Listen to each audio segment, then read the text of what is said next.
Hello नमस्कार। कैसे हैं आप सब लोग? आशा करते हैं सब अच्छे होंगे, मस्त होंगे, स्वस्थ होंगे। हैं? आज की हमारी राशि है मेष राशि। और आज हमारा है जो हम वीडियो बना रहे हैं गुरु बृहस्पति के ऊपर, क्योंकि 1 मई को ये मेष राशि से आपके यहाँ पर आ जाएंगे। ठीक है, कहाँ पर आ जाएंगे? 2 नंबर में आ जाएंगे, आपके धन और कुटुंब के भाव में आ जाएंगे, वृषभ राशि में आ जाएंगे। ठीक है, तो उसी के ऊपर हमारी वीडियो है कि गुरु से हम क्या फ़ायदा ले सकते हैं और इसके हमें जो परिणाम आएंगे वो परिणाम हमारे लिए कैसे होंगे। ठीक है ना, हमारे रोजगार के क्षेत्र में क्या होगा, हमारे रोग के क्षेत्र में क्या होगा, हमारे ऋण के क्षेत्र में क्या होगा, हमारी आयु से संबंधित, हमारी हेल्थ संबंधित क्या होगा, और हमारी फाइनेंस कंडीशन कैसी रहेगी, उससे हमारा क्या होगा, हमारे स्पाउस से क्या होगा। ठीक है ना, इन सारी चीज़ों पर चर्चा करेंगे। उसी चीज़ को हम बताने की कोशिश कर रहे हैं आपको। ठीक है, चलिए। आपके इस समय कहाँ पर हैं? आपके धन और कुटुंब पर बैठे हैं। ठीक है, तो जहाँ इनकी गुरु की स्थिति अपने आप में बहुत अच्छी स्थिति है, जहाँ पर ये बैठे हैं। ठीक है ना, गुरु का आना हमारे लिए बहुत अच्छा रहेगा। अच्छा, थोड़ा सा एक और समझा देते हैं हम। 1 मई को आएंगे, वृषभ राशि में आएंगे। 8 मई को अस्त हो जाएंगे। ठीक है, और 4 जून तक रहेंगे। फिर 12 जून को रोहिणी नक्षत्र में चले जाएंगे और 9 अक्टूबर को वक्री हो जाएंगे और 4 फरवरी 2025 तक ही रहेंगे।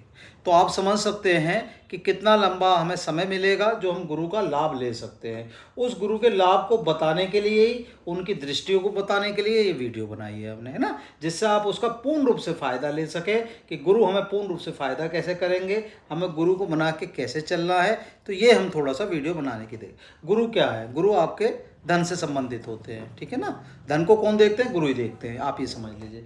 तो जब वो धन को ही देखते हैं और अपने वहीं उसमें बैठ गए हैं, तो आप अंदाज़ा लगा सकते हो कि कितना अच्छा होगा और कितना नहीं होगा। ठीक है, चलिए। अब गुरु की जो हम देखते हैं, गुरु की हम सबसे पहले देख लेते हैं अपनी 5वीं दृष्टि। गुरु की 5वीं दृष्टि कहाँ पर पड़ रही है उसे हम आपको बता रहे हैं। तो गुरु की जो 5वीं दृष्टि है वो आपके पड़ जाती है यहाँ पर, सिक्स्थ हाउस में, छठे भाव में आपकी दृष्टि पड़ रही है। और यहाँ कौन सी राशि है आपकी? यहाँ राशि आपकी कन्या हो चुकी है। ठीक है, कन्या राशि है और बुध इनके स्वामी होते हैं। ठीक है, अच्छा, रोग और शत्रु पे पड़ रही है और ऋण पर पड़ रही है। तो इसका मतलब क्या होगा? इसका मतलब जो हमें आएगा, इस समय अगर कोई भी आपके रोग चल रहा है तो रोग सही हो जाएगा। आप ये समझे चलें। आपका ऋण है, ऋण भी आपका सही हो जाएगा। क्यों सही हो जाएगा? क्योंकि सीधी दृष्टि गुरु की पड़ रही है और गुरु ही आय को देखते हैं। ठीक है ना, गुरु धन को देखते हैं अपने आप में। जो चीज़ जो मास्टर है जिस चीज़ को देखने में, जो वैसे भी मास्टर है, तो आप अंदाज़ा लगा सकते हो कि वो धन के भाव को, आपके इस भाव को अपने आप ही अच्छा कर देगा, है ना। तो अब हमें क्या करना है? हमें ये करना है कि हमारी अगर कोई बीमारी है, अच्छा, यहाँ एक और भी कारण है इसका सही होने का। यहाँ केतु बैठे हैं, वैसे मैं आपको बता दें।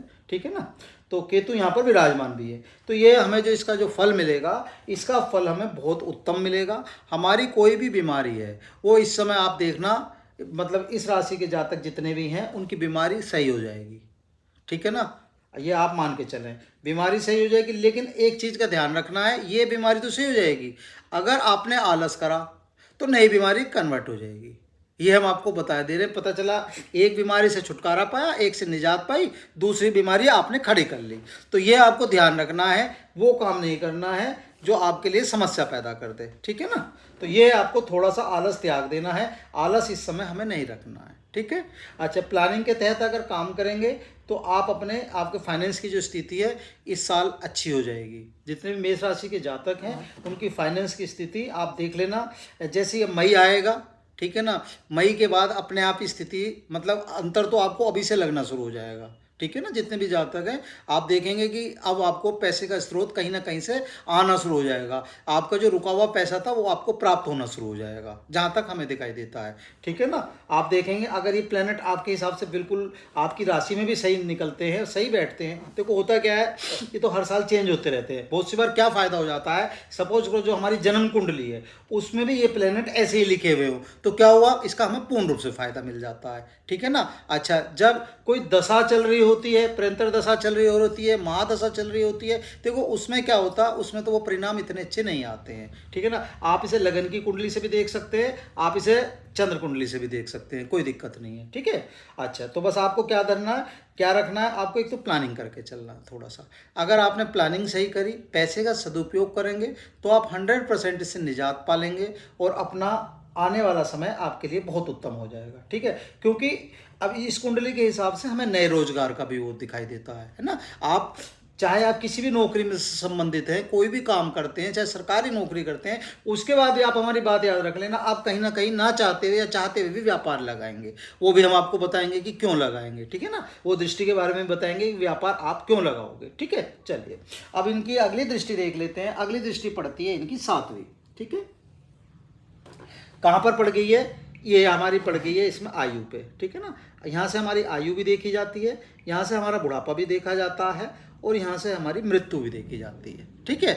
लेकिन गुरु की सीधी दृष्टि पड़ने का मतलब आप अंदाज़ा लगा सकते हैं कि इसका क्या मतलब आएगा, ठीक है ना। और ये फायदे में क्यों रहेगी हम आपको बता देते हैं, ठीक है। आपके गुरु क्या है और यहाँ क्या है, यहाँ आपके 8वें नंबर की राशि है। 8वें नंबर की राशि का मतलब हो गया वृश्चिक राशि है, और वृश्चिक राशि के कौन स्वामी होते हैं, मंगल होते हैं।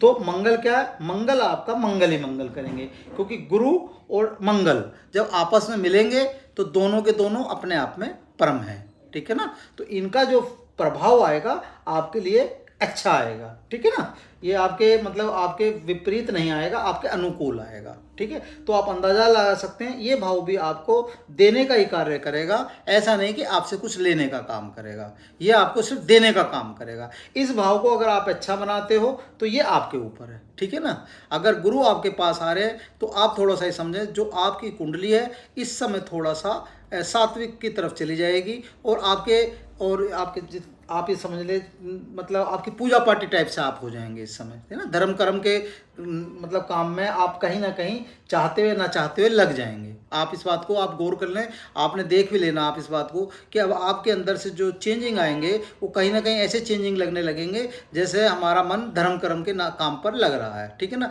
ये अच्छा है आपकी कुंडली के हिसाब से कि आप अपना सनातन धर्म से संबंधित कहीं ना कहीं जुड़ेंगे इस समय, ठीक है। चलिए अब हम बता देते हैं आपकी अगली दृष्टि कहाँ पड़ रही है। अगली दृष्टि पड़ रही है आपकी यहाँ पर, 9वीं दृष्टि पड़ रही है आपके रोजगार पर और कर्म पर, ठीक है।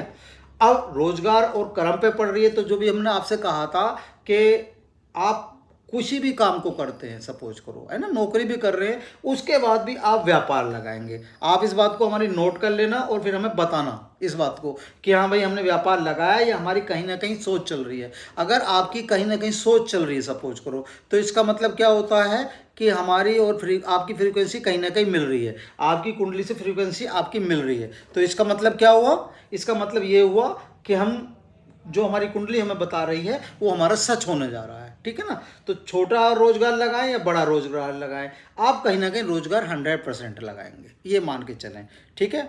ये हम आपको बता सकते हैं, ठीक है। अच्छा, जब आपका रोजगार यहाँ पर लग गया, कर्म आप ठीक काम करेंगे। अच्छा, नए जितने भी इस समय आपके नौकरी से संबंधित लोग हैं, ठीक है ना, जो नई नौकरी चाहते हैं, उनके लिए नौकरी की कोई दिक्कत नहीं है। अगर कहीं अपनी मेहनत करके फॉर्म भरेंगे तो वो इस चीज़ को प्राप्त कर लेंगे, अपना गोल अचीव कर लेंगे। कैसे, ठीक है ना।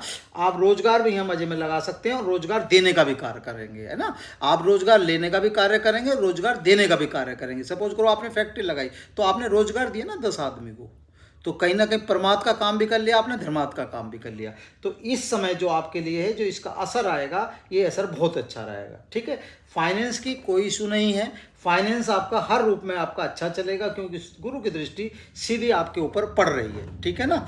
अच्छा, क्यों, अब यहाँ पर क्या, यहाँ पर मकर राशि है आपकी, है ना, मकर राशि है, और आपके कौन लॉर्ड होते हैं, इसके शनि भगवान होते हैं। तो शनि आप समझ सकते हो, शनि जब देने पर आते हैं तो शनि कैसा देते हैं, है ना, पूर्ण रूप से देते हैं, है ना। तो जमीन संबंधित कोई भी काम अगर आप करना चाहते हैं तो आपके लिए बहुत उत्तम रहेगा। आप जमीन का कोई भी काम इस समय कर सकते हैं, कोई दिक्कत नहीं है, समझे नहीं। अच्छा, मान सम्मान के हिसाब से भी इस समय जो कुंडली का हमें दिखाई दे रहा है, मान सम्मान आपका 100% पड़ेगा।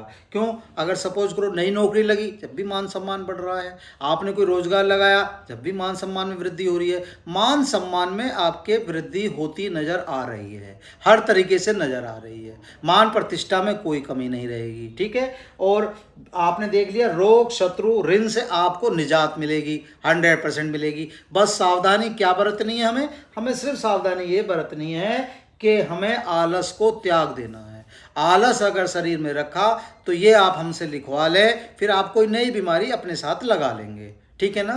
तो नई बीमारी हमें नहीं लगानी है, नई बीमारी से हमें दूर रहना है। बस ये आपको ध्यान रखना है। ये छोटी सी बातें हैं जो आपका, अगर आपने गुरु को समझ लिया, गुरु का भाव को समझ लिया, गुरु के प्रति समर्पण कर लिया, गुरु ही माता, गुरु ही पिता, गुरु ही पूर्ण परमेश्वर, हे परम पिता परमेश्वर तुम्हें बार बार आदेश, समझे ना। तो जो अगर आपने इसे गुरु को समझ लिया तो गुरु आपको पूर्ण रूप से देने का कार्य करेंगे। इस बात को हम आपको समझा सकते हैं, ठीक है।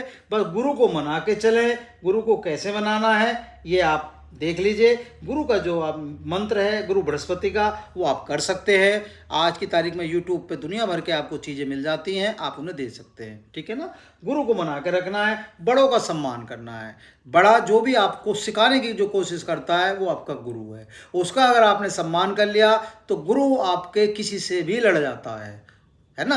हारन वेद पुराण, यानी गुरु से वेद पुराण भी हार जाते हैं, ये समझ लीजिए आप। गुरु वो चीज़ होती है।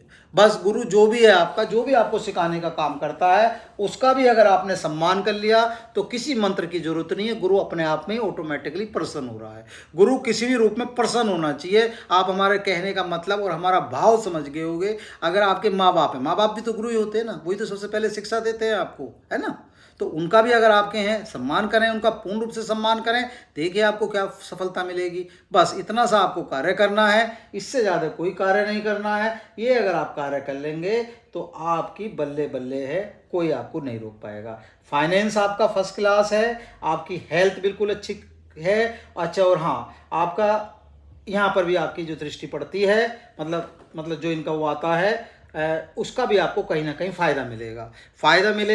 फ़ायदा मिलने से जो आपके स्पाउस से, आपके पत्नी से जो आपके संबंध हैं, तो वो अपना कहीं ना कहीं घनिष्ठ होंगे, कहीं ना कहीं उसमें उत्तमता आएगी, ठीक है ना। और पारदर्शिता अपने आप ही अच्छी होती चली जाएगी। बस ये आप ध्यान रखें, इसके अलावा कुछ नहीं है। आज की वीडियो को हम अपनी वाणी को विराम देते हैं, वीडियो यहीं अंत करते हैं अपना। और अच्छी लगे वीडियो तो प्लीज़ लाइक करें, शेयर करें। धन्यवाद।